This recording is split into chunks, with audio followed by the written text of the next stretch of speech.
Mulai dari sekarang. Yang kedua, kita jangan mudah putus asa. Karena buku itu saya tulis lebih dari 10 tahun. Tetapi saya punya teman-teman, saya punya sahabat-sahabat, ribuan sahabat saya yang selalu mendukung ketika saya berniat baik. Yang ketiga, tips menulis itu jangan sering kali kita review.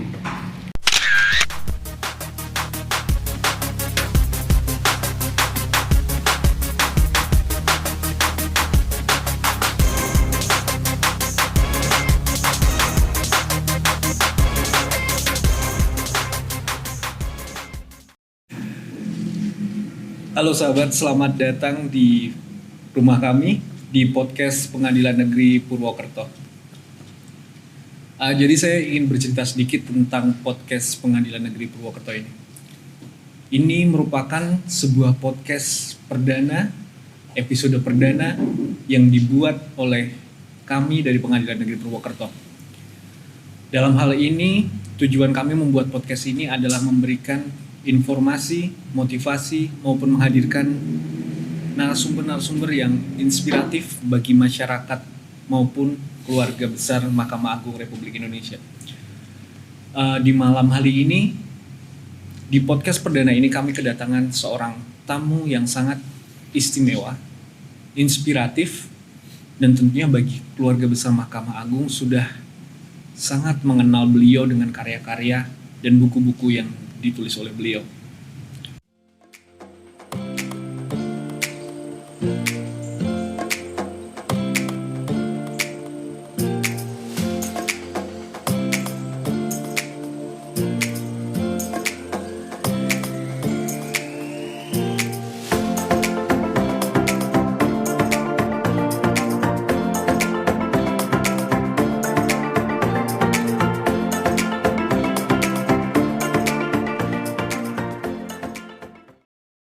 Selamat malam Bapak Witanto.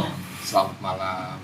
Terima kasih atas kehadirannya malam hari ini Pak. Sama-sama. Di podcast sederhana kami.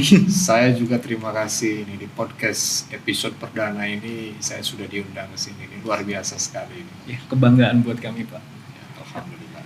Di malam hari ini Pak, di podcast perdana kami ini, dengan kehadiran Bapak ini tentunya kami merasa sangat terhormat Bapak. Di malam ini kami tentunya ingin mendapatkan sebuah ilmu, sedikit ilmu dari Bapak terkait dengan apa yang Bapak jalani saat ini. Bolehkah kami bertanya Pak tentang latar belakang Bapak saat ini dan sedang sibuk apa saat ini Bapak? Ya, saya sekarang menjadi hakim justisial di Mahkamah Agung sebagai asisten ketua Mahkamah Agung. Dulu waktu sebelum menjadi asisten saya sempat 4 tahun ya menjadi hakim justisial di Biro Hukum dan Humas. Semenjak Yang Mulia Bapak Sarifudin menjadi ketua Mahkamah Agung, saya ditarik menjadi asisten beliau. Luar biasa sekali. Selanjutnya mungkin saya ingin sedikit menggali Pak terkait dengan latar belakang Bapak waktu masih muda.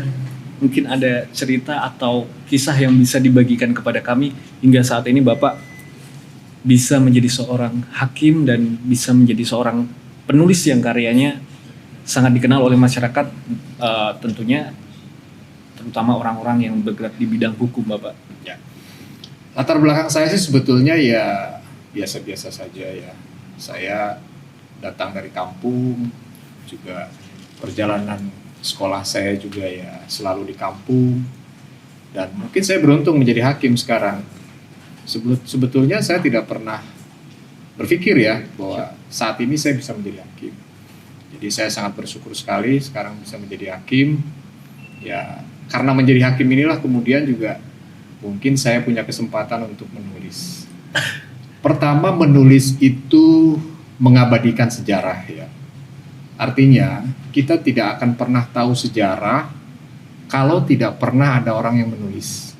Contoh misalnya, mungkin kita tidak akan pernah bisa melihat kitab suci Al-Quran kalau zaman dulu tidak ada orang yang menuliskan itu. Bayangkan Al-Quran itu berapa ayat, berapa surat, tidak mungkin kita semua orang mampu untuk menghafalnya.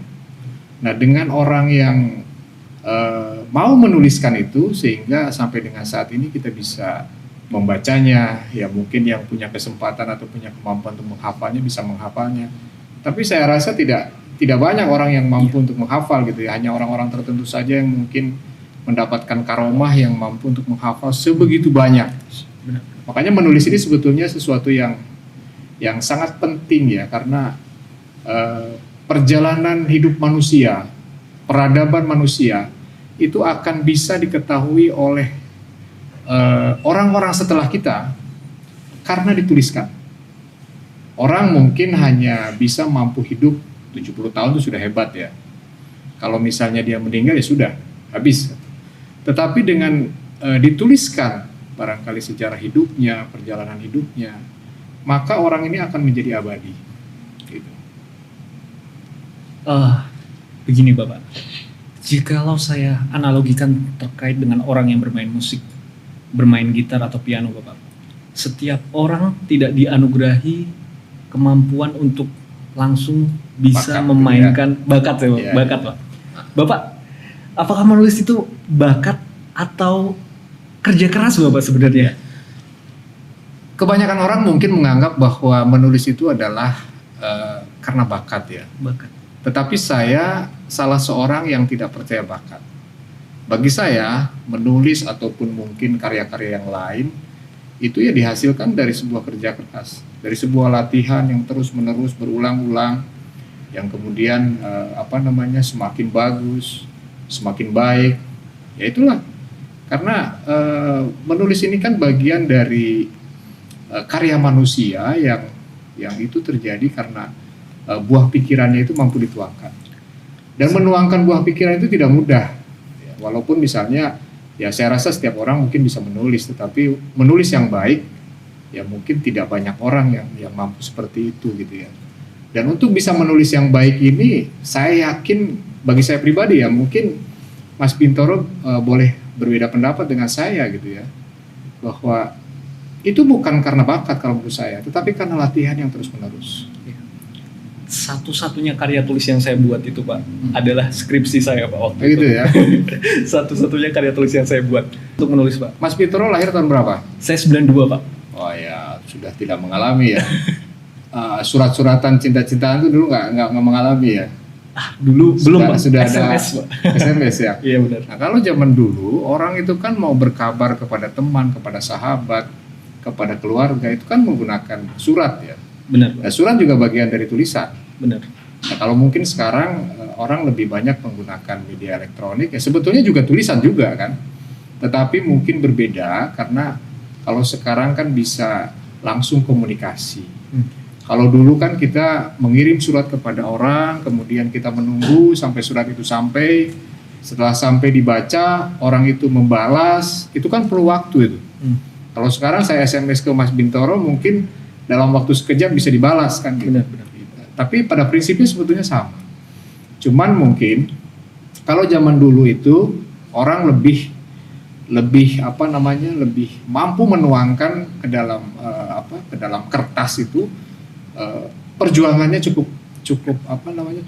besar gitu ya. Bahkan kalau kita kaitkan dengan profesi kita ya sebagai hakim ataupun sebagai aparatur peradilan, zaman dulu itu kan masih mesin tik gitu. Artinya kalau salah itu kan masih harus ditipek. Kalau misalnya ditipek tidak bisa, ganti kertas, bikin lagi. Kalau sekarang kan masih di layar itu kan masih bisa diotak-atik seperti itu ya. Mungkin perbedaan antara zaman kolonial ya, sebetulnya itu bukan kolonial ya, tetapi sebelum milenial ini memang berbeda dengan sekarang. Begini Pak, berarti setiap orang ini sebenarnya bisa menulis Bapak, kalau dari yang Bapak sampaikan tadi. Karena setiap harinya kita kan berkirim pesan dengan rekan, dengan pacar, dengan keluarga, menggunakan tulisan. Betul. Apakah ada sebuah atau beberapa tips Pak, biar kita yang terutama yang bergerak di bidang hukum ini bisa mengaplikasikan sebuah pemikiran ke dalam sebuah tulisan yang nyata Bapak? Ya, menulis itu kan proses ya, menulis itu proses. Pasti kita ada saat-saatnya untuk belajar gitu ya, bagaimana cara menulis itu. Saya teringat waktu pertama kali saya membuat cerpen Karena memang latar belakang saya sebetulnya kalau ditanya, saya lebih merasa bahwa saya ini penulis fiksi sebetulnya, bukan penulis ilmiah gitu ya. Jadi dulu sejak masih SMP, SMA, saya tuh senang sekali membuat cerpen-cerpen, kemudian saya kirimkan ke, kalau dulu ada majalah-majalah yang belakangnya tuh TTS itu kan, itu kumpulan-kumpulan cerpen itu. Itu pun tidak langsung diterima, tidak langsung diterbitkan. Saya berkali-kali, mungkin puluhan kali mengirimkan, tidak pernah diterima. Tetapi karena kita tidak pernah putus asa, coba lagi. Karena memang menurut kita bagus, belum tentu menurut orang bagus kan. Ada kalanya suatu waktu tulisan kita diterima. Dan menariknya, bisa saja ketika tulisan kita diterima itu, tulisan-tulisan yang pernah ditolak, kemudian kita ajukan lagi bisa diterima juga gitu kan. Ya memang itulah dunia literasi ya. Baiknya sebuah tulisan itu terkadang tergantung kepada siapa yang menulis dan kapan tulisan itu disampaikan. Betul-betul tergantung kepada situasi dan kondisi. Tergantung situasi dan kondisi. Ya. Ada tidak Bapak satu yang harus kita lakukan ketika kita ingin memulai menulis Bapak? Ya, memang menulis itu harus berani atau harus mampu mengalahkan rasa malas ya. Itu yang pertama ya. Karena saya rasa dirasakan oleh semua penulis itu yang paling berat itu adalah mengalahkan rasa malas. Saya rasa ini mungkin persoalan bagi semua orang ya, bahkan bagi semua penulis gitu. Tetapi ya itu tadi, semangat kita memang harus terus kita bangkitkan. Kalau misalnya kita ditanya kapan sih sebetulnya waktu yang tepat untuk menulis, saya tidak pernah punya waktu yang tepat untuk menulis. Ya tentunya kita punya kesibukan lain kan selain daripada menulis. Jadi menulis itu kapan sebetulnya yang paling baik? Ya kapan saja. Pada saat kita punya inspirasi, jangan sekali-kali menunda waktu. Kita ada kertas, kita catat. Simpan dulu, mungkin saja tulisan itu pada saat itu belum menjadi apa-apa, tapi suatu saat ketika kita kumpulkan, ketika kita satukan, itu bisa menjadi sebuah tulisan yang baik. Saya teringat ketika saya membuat cerpen-cerpen itu, dulu hanya sebatas cerpen yang saya upload di media sosial. Nulis satu cerpen, saya upload, besoknya nulis lagi, saya upload. Saya tidak pernah membayangkan itu kemudian menjadi buku gitu ya. Tetapi ketika setelah bertahun-tahun saya coba lihat lagi, saya review lagi, loh ternyata saya sudah banyak menulis cerpen itu. Kalau saya hitung waktu itu hampir 30-an lebih gitu ya. Kemudian saya kumpulkan, saya satukan menjadi sebuah buku kumpulan cerpen dan akhirnya bisa diterbitkan gitu ya, bisa bermanfaat bagi para pembaca. Dan saya juga beruntung sekali salah satu cerpen itu kemudian menjadi film kan. Itu tidak pernah terbayangkan sebelumnya. Jadi saya pikir tulisan yang saat ini kita anggap tidak punya makna apa-apa, atau mungkin kita anggap biasa-biasa saja, suatu waktu mungkin bisa menjadi luar biasa, dan kita tidak tahu itu. Jadi jangan sampai atau jangan sekali-kali kita menganggap bahwa apa yang kita tuliskan saat ini itu tidak bermanfaat. Cerpen Bapak, adakah yang membuat Bapak merasa ini harus saya bikin cerpen, atau ada cerita di kehidupan Bapak yang harus dibuat cerpen, sedangkan kita dalam kehidupan sehari-hari kan di profesi kita Pak terkadang hidupnya terlalu serius mungkin Pak. Ya. Karena dan ketika kita mengaplikasikan dalam cerpen, ketika suatu hal yang terlalu serius kita aplikasikan, itu membuat masyarakat atau pembaca kurang tertarik Pak. Jadi mungkin yang kita aplikasikan kadang fiksi gitu, seperti itu sih Pak. Ya. Ya meskipun cerpen ya, karena memang latar belakang saya adalah penegak hukum ya, tentunya memang cerpen-cerpen itu juga berkaitan dengan hukum. Memang ada saat-saat tertentu saya membuat cerpen yang di luar profesi saya gitu ya, dan itu memang biasanya terjadi begitu saja. Seketika itu pada saat saya punya inspirasi, saya mungkin suatu ketika saya menemukan suatu keadaan, suatu peristiwa yang menarik bagi saya, dan kemudian saya coba dengan sentuhan-sentuhan imajinasi akhirnya menjadi sebuah cerita. Tapi sesungguhnya semua yang dituliskan baik fiksi maupun non-fiksi itu pada umumnya memang sesuatu yang pernah terjadi di masyarakat. Kumpulan-kumpulan cerpen saya pun itu semuanya juga sebetulnya diinspirasi dari kisah nyata. Saya misalkan bersidang, ternyata ada satu perkara yang sangat menarik dan saya anggap ini sangat inspiratif gitu ya, yaitu kemudian membangkitkan semangat kita untuk menulis apa yang menjadi cerita dalam perkara itu, tapi tentunya tidak dengan nama tokoh yang sama, tidak dengan identitas perkara yang saya tangani. Ya saya saya olah saja dengan imajinasi. Memang menulis fiksi itu ada satu kenikmatan tersendiri, Mas. Berbeda dengan ketika kita menulis ilmiah ya. Terus terang saja, walaupun saya mungkin sekarang lebih banyak buku-buku yang sifatnya tentang hukum, tetapi saya masih merasa bahwa saya sangat menikmati ketika saya menulis tulisan-tulisan dalam bentuk fiksi. Kenapa? Karena kalau kita menulis fiksi, kita itu bisa menjadi tokoh dalam cerita itu. Jadi kita betul-betul masuk ke dalam cerita itu, seakan-akan kita menjadi tokoh, dan kita yang tentukan akhir riwayat si tokoh itu. Tapi kalau menulis ilmiah, kita kan harus betul-betul berjibaku dengan referensi-referensi, buku-buku, bahkan kita juga harus mengisi pengetahuan kita dengan pendapat-pendapat para cendekiawan yang lain gitu. Memang tentunya itu sangat berkaitan ya dengan profesi saya sebagai hakim. Tapi kalau ditanya mana lebih menikmati antara menulis fiksi dengan non fiksi, saya masih mengatakan saya lebih menikmati menulis fiksi. Seperti itu. Fiksi ya Pak ya. Menarik Pak mendengar cerita Bapak terkait dengan cerpen Bapak yang dijadikan sebuah film ya Pak ya. Mungkin kalau dari teman-teman dari internal Mahkamah Agung mungkin sudah mengetahui Pak. Bolehkah di-sharing sedikit Pak terkait dengan cerpen itu berkisah tentang apa, supaya mungkin teman-teman pendengar lain yang di luar Mahkamah Agung bisa mengetahuinya Pak? Ya. Pesan bermakna ini sebetulnya yang kemarin difilmkan itu judul aslinya bukan pesan bermakna. Ceritanya memang itu didasarkan kepada cerita nyata sebetulnya. Bahkan cerita saya sendiri, walaupun memang aslinya bukan karena orang tua meninggal gitu. Tetapi alurnya itu saya ambil dari apa yang saya rasakan sendiri. Dan memang kita paling mudah untuk menulis itu ketika kita menuangkan apa yang pernah kita alami sendiri. Dan ini memang sangat mengasihkan gitu ya, ketika memang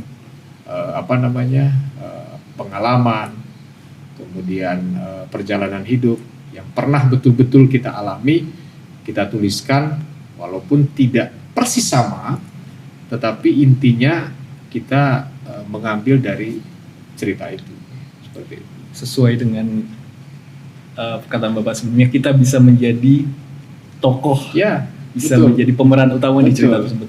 Oke Pak, jika Pak di depan saya ada secari kertas putih dan saya ingin menulis, apa yang harus saya tulis pertama kali jika saya sudah memiliki niat Pak? Ya. Menulis itu kan sebetulnya menuangkan apa yang kita pikirkan. Yang kita pikirkan sesungguhnya hasil dari panca indera kita. Apa yang kita lihat, apa yang kita dengar, apa yang kita rasakan, apa yang kita alami kan. Saya punya satu pengalaman menarik ya. Dulu saya waktu setahun atau 2 tahun yang lalu kan saya ngajar di Cakim, di angkatan 8 kalau tidak salah, yang terakhir kemarin. Sebelum saya mengajarkan materi yang saya akan sampaikan kepada para siswa, itu biasanya saya sering meminta waktu 5 atau 10 menit gitu ya, untuk saya mencoba bagaimana sebetulnya kemampuan menulis teman-teman Cakim ini. Saya minta mereka untuk menyiapkan alat tulis, kemudian saya minta mereka untuk menuliskan apa yang mereka pikirkan. Saya hitung 30 detik. Apa yang terjadi? Ternyata dari satu kelas yang jumlahnya 40 orang itu, tidak lebih dari 5 orang saja dalam 30 detik itu mampu membuat tulisan 1 paragraf. Selebihnya bahkan ada yang kosong, itu kertas itu nggak ada isi apa-apa. Nah ini kan satu hal yang sangat disayangkan gitu ya. Kenapa? Karena hakim itu sesungguhnya adalah penulis. Semua hakim itu adalah penulis. Kenapa saya katakan seperti itu? Karena putusan itu hasil tulisan. Walaupun sekarang udah ada putusan elektronik juga hasil tulisan. Artinya harus ada bentuk tertulisnya. Nah, bagaimana kalau seorang hakim itu tidak mampu menulis atau tidak mampu menuangkan pikirannya ke dalam tulisan? Yang tentunya pasti putusan itu akan sulit dipahami oleh para pihak. Sehingga saya selalu mengajak kepada teman-teman, pada kolega-kolega sesama hakim, untuk ayo terus kita belajar menulis. Saya sampai sekarang aja masih belajar. Saya mungkin kalau saya sudah lupa ya jumlah buku itu berapa yang sudah ditulis ya. Kalau tidak salah sih sekitar 21 ya. 21. Kalau kita baca satu persatu itu pasti mungkin banyak yang salah itu. Baik tata bahasanya, tanda bacanya, penggunaan istilah dan sebagainya, pasti banyak yang salah. Tapi kalau kita harus sempurna menulis, saya rasa sarjana bahasa Indonesia juga belum tentu lah. Semua kalimat hurufnya itu benar semuanya gitu. Makanya saya pikir belajar menulis itu proses. Yang penting kita terus berusaha untuk semakin baik. Kita terus belajar bagaimana cara menulis yang sesuai dengan tata bahasa yang baik. Ya nanti lama-kelamaan ya tentunya tidak akan menjadi sempurna ya. Karya tulis itu sulit lah untuk sampai sempurna. Karena bayangkan saja satu buku itu rata-rata sekitar 50.000 kata itu ya. Kalau 50.000 kata kita harus harus benar semua, tidak ada yang typo, tidak ada yang salah penggunaan tanda baca. Ya itu sudah termasuk hebat gitu ya. Dan saya sendiri saya rasa belum sampai ke situ. Berarti setelah niat Pak harus ada kemauan atau keinginan tidak takut salah berarti Pak ya? Oh iya. Tidak takut salah, jangan putus asa, dan memulai dari sekarang. Mulai dari sekarang. Berarti kalau ada secara kertas putih, saya tulis di situ apa yang saya pikirkan langsung saat itu juga, ya, Pak. Apa yang kita pikirkan, apa yang kita lihat, apa yang kita dengar. Makanya saya waktu sama teman-teman Cakim itu, ketika saya melihat atau menyaksikan bahwa mereka itu ternyata tidak mampu atau kebanyakan tidak bisa menuangkan pikirannya ke dalam tulisan, sebetulnya saya sampaikan kepada mereka apa kesulitannya. Ternyata mereka memang tidak terbiasa mengkoneksikan antara pikiran dengan tangannya. Dan itu memang perlu belajar, perlu proses, perlu berlatih gitu ya. Padahal sebetulnya kalau kita terbiasa, saya tinggal menengok ke kiri aja, lihat kursi saja, mungkin itu bisa satu halaman saya deskripsikan itu kursi gitu ya. Tapi karena tidak terbiasa ya akhirnya begitu kita minta mereka untuk menulis, ya sudah, pensilnya atau bolpennya cuma nempel aja di kertas gitu, tapi tidak bergerak gitu. Nah ini yang harus kita harus kita bangun semangatnya ya. Saya rasa kalau kemampuan itu nanti seiring waktu juga kita akan sampai gitu. Yang penting semangatnya. Karena kalau hakim tidak bisa menulis, maka kita tidak akan punya putusan yang bagus. Kita tidak akan mampu membuat sebuah putusan yang bisa memberikan pengertian, bisa mengedukasi baik kepada para pihak maupun kepada masyarakat. Nah, sekarang banyak sekali putusan-putusan yang pertimbangannya sulit dimengerti, kemudian mungkin pertimbangannya kurang gitu ya. Ya, entahlah apakah itu memang karena malas atau karena kurang kemampuan untuk menuangkan isi pikirannya. Tetapi yang jelas bahwa putusan itu yang paling penting adalah mampu dipahami dan dimengerti oleh para pihak. Justru sekarang kan kecenderungannya kita seringkali atau senang sekali di dalam putusan itu mencantumkan istilah-istilah yang mungkin tidak banyak dimengerti orang gitu ya. Bahasa-bahasa Belanda, bahasa-bahasa Inggris, bahasa-bahasa Latin, istilah-istilah luar negeri gitu. Sedangkan terdakwanya misalnya hanya lulusan SD gitu kan. Jadi untuk apa gitu. Yang paling penting itu kan putusan, atau yang paling baik putusan itu adalah putusan yang mudah dimengerti dan bisa dimengerti oleh orang yang pendidikannya paling rendah sekali. Bukan putusan yang dengan sederet istilah-istilah ilmiah tetapi tidak dipahami oleh para pihak yang berperkara tentunya ya, dan masyarakat pada umumnya seperti itu. Berarti dalam membuat tulisan atau putusan tadi harus bisa dimengerti dan pastinya harus berguna untuk orang banyak. Tentu, karena kalau putusan tidak bisa dimengerti, bagaimana sih terdakwa atau bagaimana para pihak itu untuk menentukan sikap kan? sikap itu diambil, apakah dia mau banding atau menerima, kan harus mengerti dulu. Kalau dia tidak mengerti dengan putusannya, apa yang harus diambil? Dia banding pun tidak tahu apa yang dibandingnya. Dia menerima pun dia tidak tahu apa yang dibacakan tadi, diucapkan tadi seperti apa, resikonya bagi dia seperti apa. Kan gitu. Mungkin tidak Pak, kalau di sebuah profesi ini ketika kita menuliskan mungkin dalam jenis tadi putusan Pak, itu kan merupakan sebuah produk hukum Pak. Jadi mungkinkah ada ketakutan tersendiri Pak jikalau sebuah tulisan itu dianggap kurang berdasar hukum atau terlalu bercerita yang di luar konteks hukum itu Pak? Ya, tentu dasar hukum ataupun referensi itu penting ya di dalam sebuah putusan itu, karena itu putusan juga sebuah karya ilmiah ya. Dia harus jelas dasar pemikirannya seperti apa. Kemudian kalau dia menggunakan pendapat harus jelas juga pendapatnya seperti apa. Tetapi yang paling penting adalah putusan itu harus dimengerti. Yang paling penting itu putusan harus dimengerti. Dasar hukum untuk untuk mengambil sebuah kesimpulan dalam sebuah putusan ya itu penting. Tetapi yang lebih penting lagi harus dimengerti. Kan kita setelah baca putusan, setelah mengucapkan, saudara paham nggak dengan putusan ini? Saudara mengerti nggak dengan putusan ini? Kan seperti itu toh. Dan itu wajib ditanyakan oleh hakim kepada si terdakwa gitu kan. Kalau dia tidak mengerti, hakim wajib menjelaskan gitu. Nah, kalau putusan itu sudah dibuat dengan kalimat-kalimat yang bagus, dengan rangkaian-rangkaian kalimat, dengan kata-kata yang mudah dipahami, saya rasa tidak akan sulit nanti terdakwa untuk memahaminya. Seperti itu.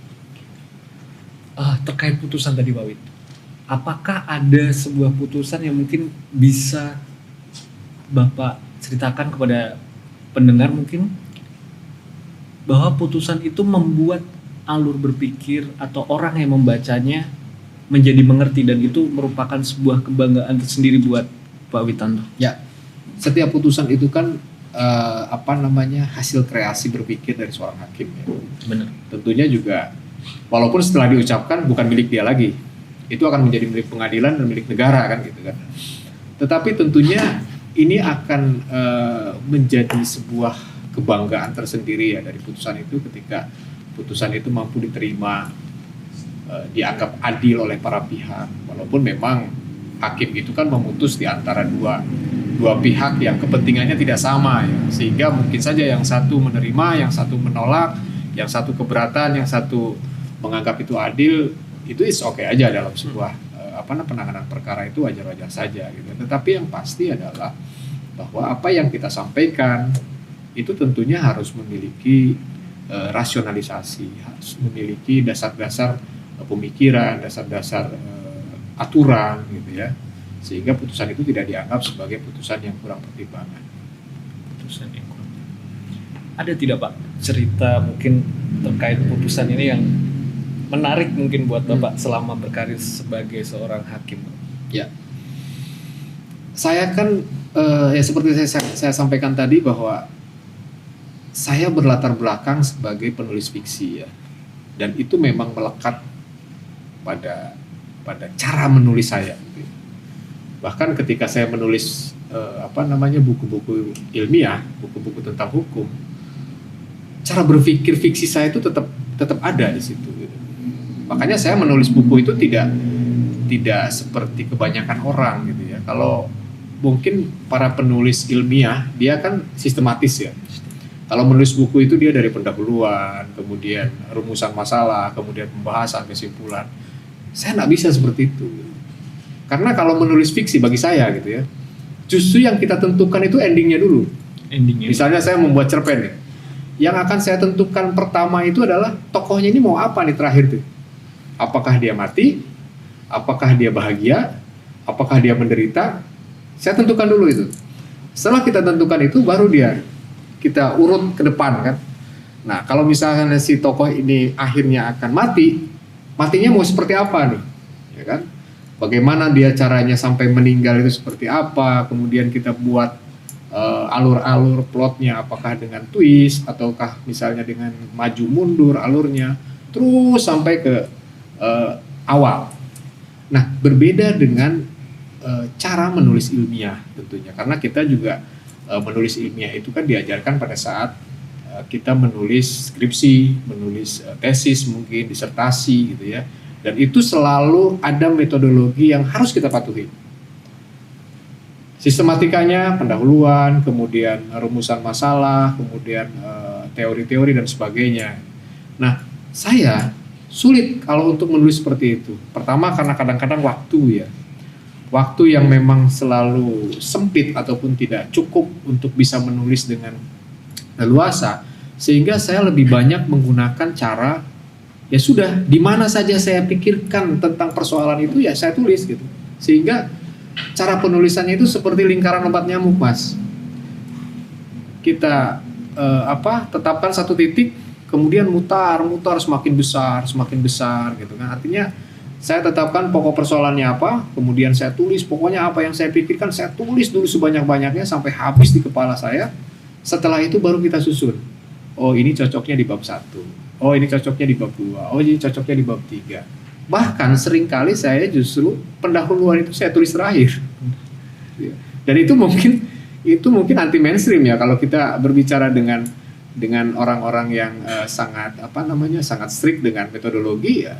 Cara penulisan saya itu mungkin dianggap salah gitu ya. Tetapi ya itulah yang saya rasakan gitu. Karena kalau kita secara sistematis seperti itu justru saya sering terhambat gitu.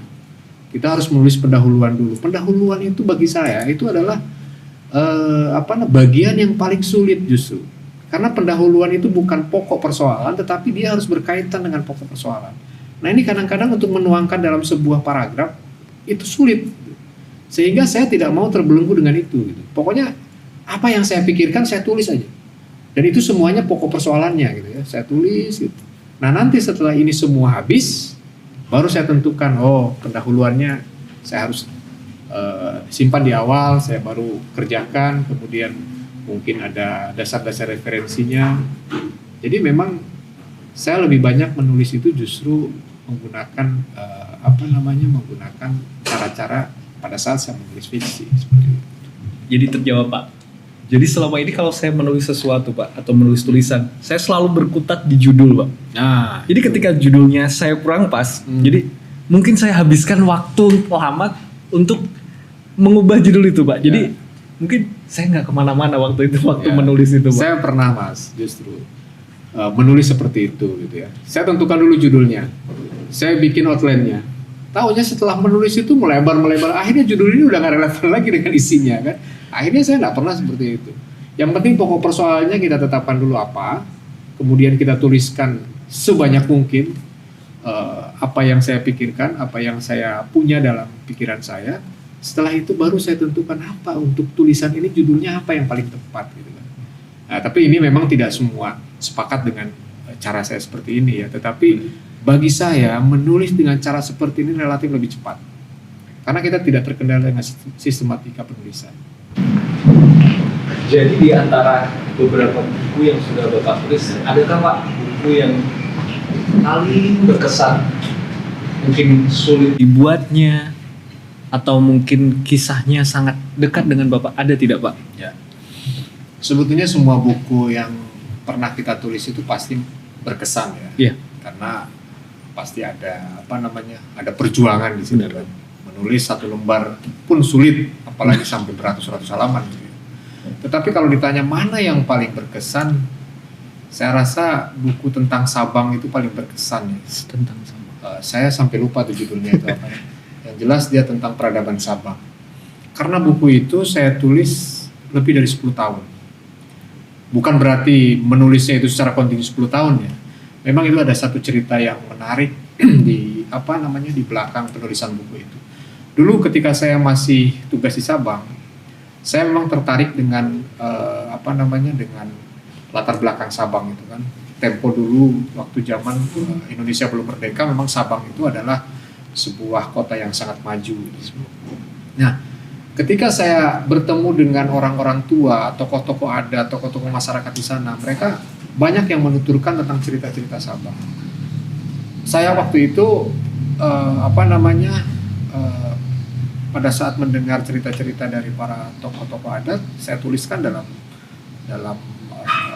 kertas-kertas. Ya sebetulnya tidak terlalu saya sengaja ya. Saya tuliskan, kemudian saya pindahkan ke laptop. nanti ngobrol lagi, saya tuliskan, saya pindahkan lagi ke laptop, sampai hampir 300 halaman waktu itu, tapi belum selesai. 2009 saya ditugaskan atau dipindah tugaskan ke Lampung waktu itu. Buku itu belum selesai. Akhirnya masih dalam bentuk draft. Saya serahkan ke pemerintah waktu itu, ke Wali Kota Sabang.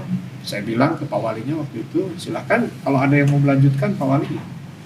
Mungkin ada penulis lain yang melanjutkan, silakan saja dengan nama penulis yang baru. Tidak perlu saya juga nggak apa-apa. Yang penting cerita-cerita ini, walaupun ini bukan sejarah sebetulnya ya, karena saya mungkin bukan orang yang punya kompeten untuk bukan orang yang berkompeten untuk meneliti tentang sejarah ya, tapi ini lebih kepada tulisan-tulisan hasil penuturan dari para orang tua gitu ya. Akhirnya saya pindah, saya tidak tahu lagi apakah kemudian itu dilanjutkan atau tidak. Cuman yang jelas 10 tahun kemudian, malah setelah saya di Mahkamah Agung, saya ada kesempatan berkunjung lagi ke Sabang waktu itu. Sebetulnya ada kegiatan di Banda Aceh, tetapi saya punya waktu 1 hari untuk datang ke Sabang. Pada saat saya ke Sabang, saya tanya tuh tokoh-tokoh adat yang dulu itu, si ini sekarang di mana? Ternyata udah meninggal. Saya tanya yang lain juga udah meninggal. Saya baru terpikir tuh, kalau tulisan dulu itu tidak saya bukukan, orang-orang ini sudah meninggal semua. Berarti habislah cerita itu. Akhirnya setelah saya berpindah ke Sabang, saya balik lagi ke Jakarta. Saya coba lanjutkan kembali. 3 bulan kalau tidak salah waktu itu saya bolak-balik ke Perpustakaan Nasional, ke Arsip Nasional. Kebetulan Perpusnas itu kan dekat dengan Mahkamah Agung. Dia hanya dipisahkan oleh Monas saja ya. Jadi saya tiap hari itu kalau pas waktu senggang tidak ada kegiatan, saya langsung pergi ke Perpustakaan Nasional, saya cari-cari referensi di sana. 3 bulan, 4 bulan kemudian selesai. Saya hubungi wali kota, tapi wali kotanya bukan yang dulu, yang baru. Kemudian saya minta pendapat beliau gimana, apakah ini bisa diterbitkan, karena tentunya juga ini kan terkait dengan Sabang ya, yang punya wewenang untuk meng-approve apakah tulisan itu layak untuk diterbitkan, ya mungkin pemerintah dan orang-orang Sabang. Ternyata mereka sangat mengapresiasi gitu kan, bahkan sudah terbitkan saja dengan penerbit pemerintah daerah Kota Sabang katanya. Saya senang sekali gitu ya, ya sudah akhirnya terbit. Dan itu satu-satunya buku yang mungkin paling lama saya tulis. Hampir 10 tahun lebih itu saya tulis. 2008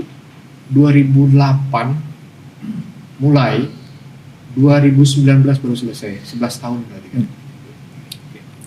Jadi setiap buku itu pasti punya perjuangannya dan punya kisahnya tersendiri, Pak. Tentu. Teman-teman, jadi di sini ada sebuah buku karya Bapak D. Witanto, catatan di balik toga merah.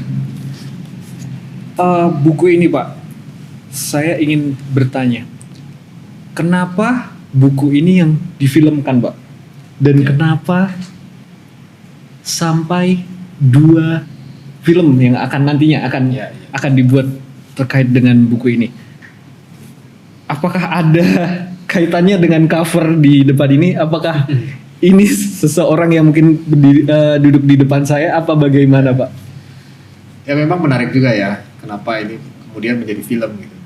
Ini sebetulnya berawal dari obrolan yang ya santai saja sambil minum kopi gitu ya. Saya kebetulan waktu itu kan sudah menjadi asisten Pak Ketua ya. Saya sudah tidak di Humas lagi sebetulnya, tetapi saya sering ngobrol dengan orang-orang Humas. Saya waktu itu bilang bahwa kita memang publikasi selama ini tuh selalu dalam bentuk yang formal gitu ya.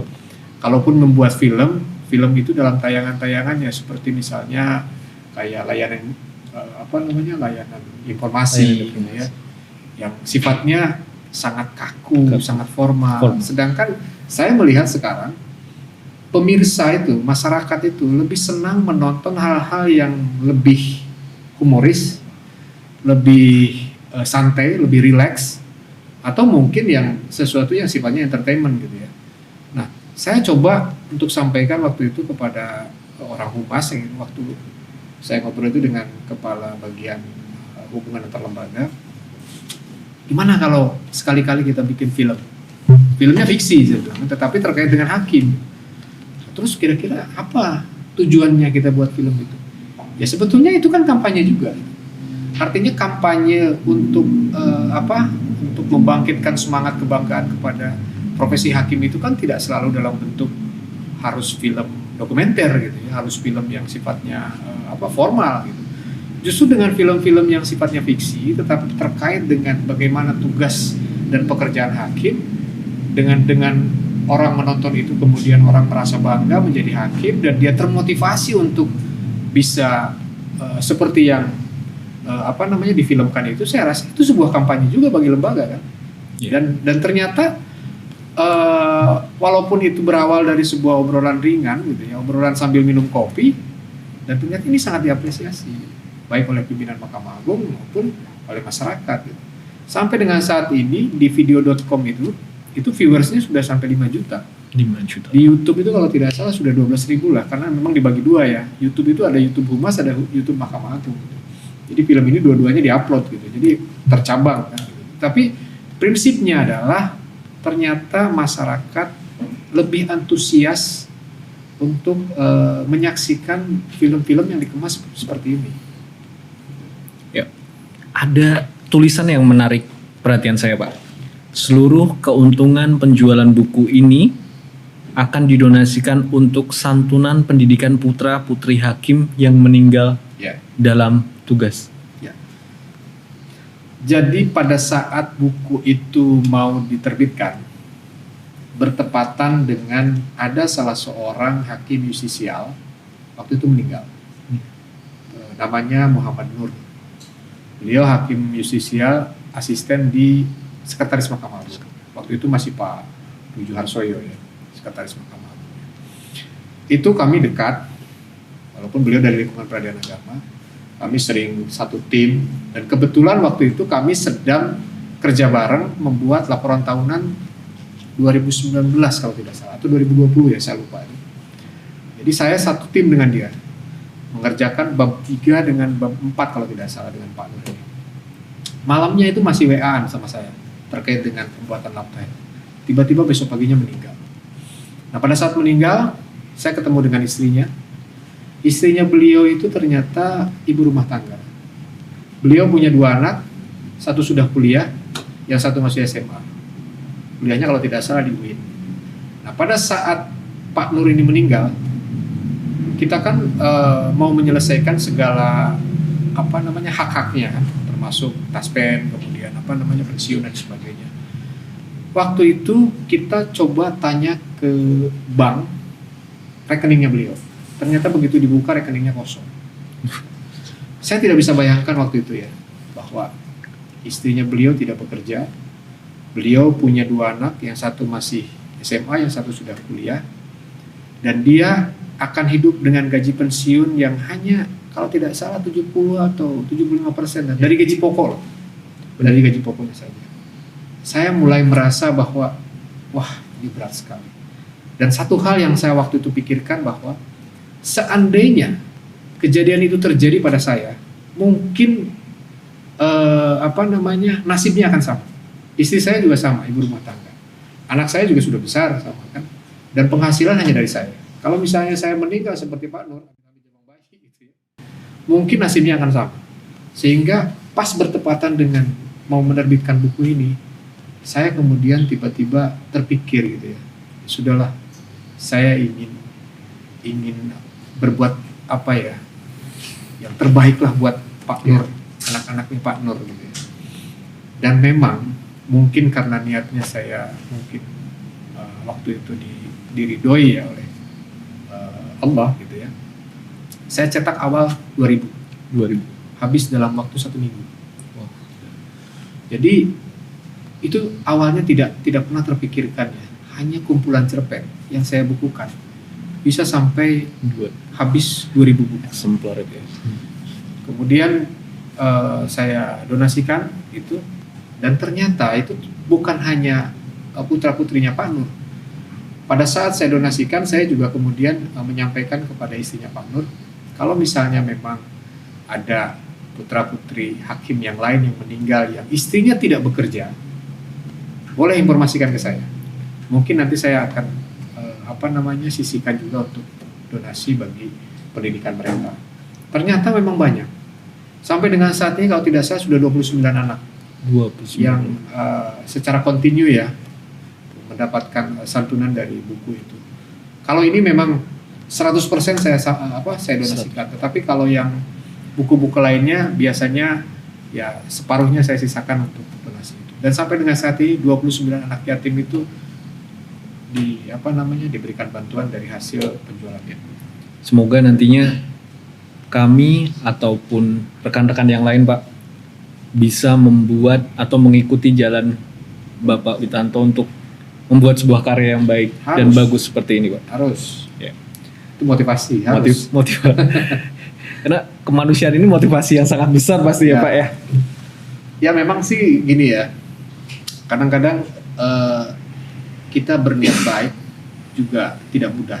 Benar. Ya, pasti penuh tantangan gitu ya.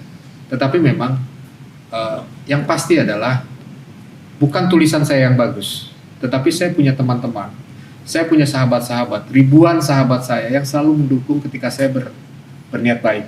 Ya. Artinya mungkin banyak orang-orang yang membeli buku ini ya hanya sekedar atau bukan hanya sekedar ya, mereka memang motivasinya adalah untuk membantu anak-anak yatim. Jadi sebetulnya saya tidak pernah mengatakan bahwa baik kepada putra-putri yang sekarang sering disantuni gitu ya, bahwa itu bukan dari saya, tapi itu dari teman-teman semua. Karena saya juga selalu menyampaikan kepada teman-teman bahwa yang disantuni dari pembelian buku ini saya suka kirimkan juga daftar namanya gitu ya. Karena ini adalah kerja bareng. Saya tidak punya uang, tetapi saya punya karya. Teman-teman punya uang, ya kita saling membantu untuk mewujudkan niat baik ini. Siap. Seperti itu. Tidak punya uang tapi punya karya.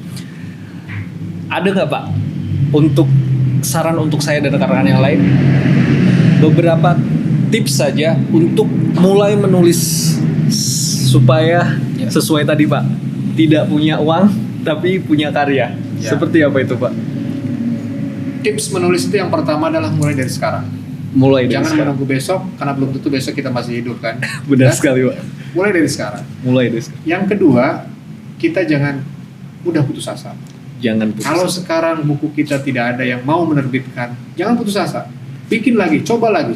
Suatu saat pasti kita akan ketemu dengan penerbit yang mau menerbitkan buku kita. Yang ketiga, tips menulis itu jangan sering kali kita review. Pokoknya nulis itu tulis aja sebanyak-banyaknya. Apa yang kita pikirkan tuangkan semuanya. Nanti kalau semua sudah menjadi tulisan, baru kita review lagi dari awal. Baru kita edit lagi dari awal. Kalau kita satu paragraf kita review, itu halaman nggak akan jadi. Kemudian yang keempat, kita harus terbuka dengan koreksi, dengan saran dari teman-teman kita. Tentunya seperti tadi saya sampaikan bahwa sebagus apapun tulisan kita tidak akan pernah sempurna. Jadi kalau ada yang mengoreksi, kalau ada yang memberikan saran, masukan, ya harus kita terima. Benar. Itu untuk kebaikan di masa yang akan datang. Ya, itu masukan yang sangat berarti buat saya Pak, terutama yang tadi poin jangan sering di review Pak. Ya. 4 hal itu tuh bukan hanya untuk Mas, termasuk untuk saya. Karena apa? Menulis itu kan penyakitnya itu malas. Ya kan? Kalau kita memang tidak bisa melawan rasa malas, ya pasti tidak akan punya hasil apa-apa. Ya. Wow, saran dari Pak Witanto yang sangat berguna Pak. Dan mungkin ini saya jujur Pak, saya dari tadi tuh deg-degan ini Pak, karena ini podcast perdana dan langsung dengan Pak Witanto, saya deg-degan Pak. Tapi karena terbatas waktu Pak, mungkin kita cooling down sedikit. Saya ada pertanyaan kepada Bapak, mungkin ada dua pilihan. Susah tapi. Enggak, ini 2 pilihan aja Pak. Bisa dijawab singkat Pak, salah satu. Okay. Mungkin mulai Pak, pertanyaan yang pertama, memilih fiksi atau non fiksi? Fiksi. Kerja keras atau talenta? Kerja keras. Ini pertanyaan terakhir, boleh dijawab, boleh tidak Pak? Menjadi hakim atau menjadi seorang penulis? menjadi hakim dong. Kalau menjadi hakim masih bisa menulis. Kalau menjadi penulis itu belum tentu bisa mengadili orang kan. Oke. Terus. Ya. Benar juga Pak. Semoga ini menjadi motivasi buat saya dan rekan-rekan semua yang ada dan mendengarkan podcast ini Pak. Oke. Rekan-rekan semua yang mendengarkan podcast, saya ada sebuah quotes dari Pramoedya Anantatur dan mungkin ini disampaikan oleh Pak Witanto di awal podcast tadi. Orang boleh pandai setinggi langit, tapi selama ia tidak menulis, ia akan hilang dari masyarakat dan dari sejarah. Menulis adalah bekerja untuk keabadian. By Pramoedya Anantatur. Terima kasih Pak Witanto atas bantuan dan ilmunya yang sangat pasti berguna untuk saya dan para pendengar di rumah. Makasih Pak. Kita ada souvenir dari Gitu ya. dari podcast kita. Hebat ini.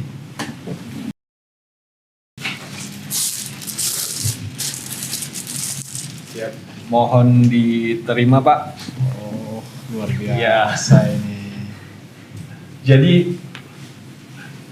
di belakangnya Pak, ini ada Apa tuh? nama sekaligus launching Pak, launching Iya. podcast pertama kita akan dinamakan selanjutnya Mendoan. Mendoan. Oke. Menyapa dengan obrolan. Luar biasa. Iya. Sesuai dengan makanan khas Purwokerto ya. Oke, Benar oke, sekali. oke. Terima kasih Pak Witanto, semoga kita bisa bertemu di lain kali. Oke, sama-sama. Ya Pak, terima kasih.